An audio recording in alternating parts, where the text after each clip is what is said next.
Hey folks, the Canadian government is finally putting their foot down when it comes to this real estate bubble that we're living in, and I feel like they're only doing this now because the Liberal Party has competition coming up in the next election going after the real estate market, and they're implementing a lot of things that are personally going to affect you. We're talking about a new savings account for first-time home buyers. We're going to be talking about the fact that they're dumping $10 billion into development and going to be banning foreign buyers, and on top of that, if you are a house flipper, you're now going to get taxed out VA. I mean, this is going to get really impactfully different depending on what part of the real estate market you play in. But if this is a conversation you can appreciate, hit that like button, folks, because the new home savings account is a substantial measure for new home buyers, and I would highly disagree. So let's break these down. First and foremost, the tax-free first home buyers account, the FHSA, would allow first-time home buyers to save up to $40,000, similar to an RRSP. Contributions would be tax deductible, like a TFSA account withdrawals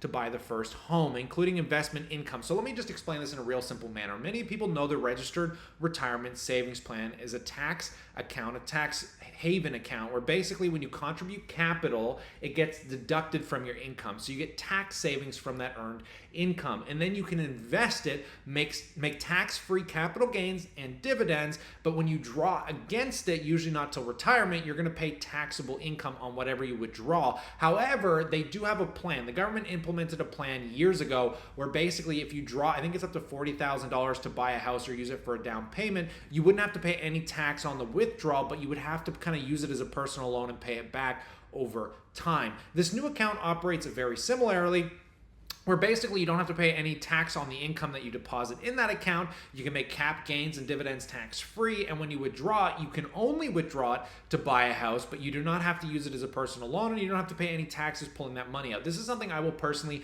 be taking advantage of, but there's a few caveats here because it's not as clean and cut as it sounds. First and foremost, it's up to $40,000, but you're only allowed to contribute $8,000 annually, which honestly is a complete joke because when you're talking about $800,000 condo prices and $1.2 million tiny little living homes, which for residential, 8,000, 40 grand, it's largely unimpactful. But you know, it does make a little bit of an impact. It'll help. I always recommend maxing your TFSA or RSP, and I will always recommend that you max this account when it does become applicable and that we can actually utilize it. Now, moving on, let's talk about Canada banning foreign home buyers for 2 years in an effort to cool the market. Now, this is something that I think is done because of how much fun the government's getting made fun of. Like, people are reaming them 9 ways to hell because, you know, back in 2015, 2016, they implemented a 15% foreign home buyers tax, but the Canadian dollar fell off a cliff by like 20%. So they were still saving 5%, bringing in foreign capital. And then they, all of a sudden, a few months ago, increased it to 20%, which again was relatively laughable. And then the government's like, oh, maybe we should just ban them all together. We have a crazy housing problem. Why are we allowing this? So I don't know why it's taken them so long to figure this out, but the government announced a 2-year ban on foreign home buying as well as higher taxes for people who sell their home within a year, though both measures include multiple exceptions, including for permanent residents and foreign students. The budget also includes billions for new housing measures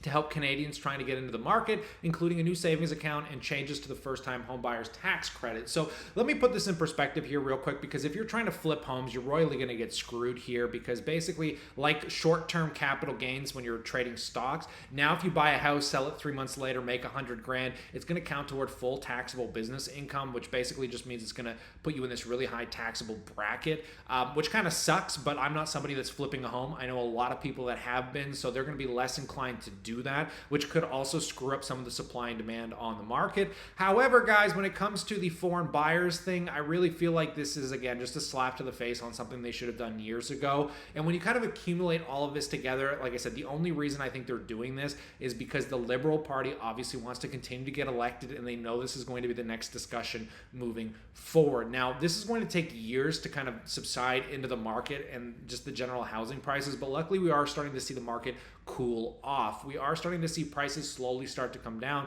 I wouldn't be surprised if we get a 10 or 15% correction as we continue to see interest rates move higher into the future. So I'm going to be sitting on my hands here for the next couple of years. I will continue to save money in hopes of one day actually buying a condo, buying a house, and these are the ways that I'm going to end up hopefully taking advantage of it. But I think the days of these absurd 20% gains in the real estate market are finally coming to a close, and it's nice that the government is finally recognizing the bullshit that they put the market into, because as Kevin O'Leary recently stated, we are the richest country in the world when it comes to commodities and real estate, but we are run by a bunch of morons. I do not want to make this political because I don't care if it's liberal, conservative, NDP, it doesn't matter. None of them really make an impactful difference in my opinion.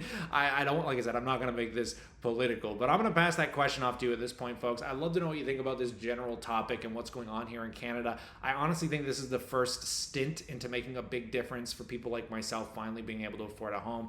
But God knows all these millennials at 30 years old living with their parents is not something that the government probably foreseen coming. But stay cool, stay awesome, and as always, I look forward to catching you in the next one.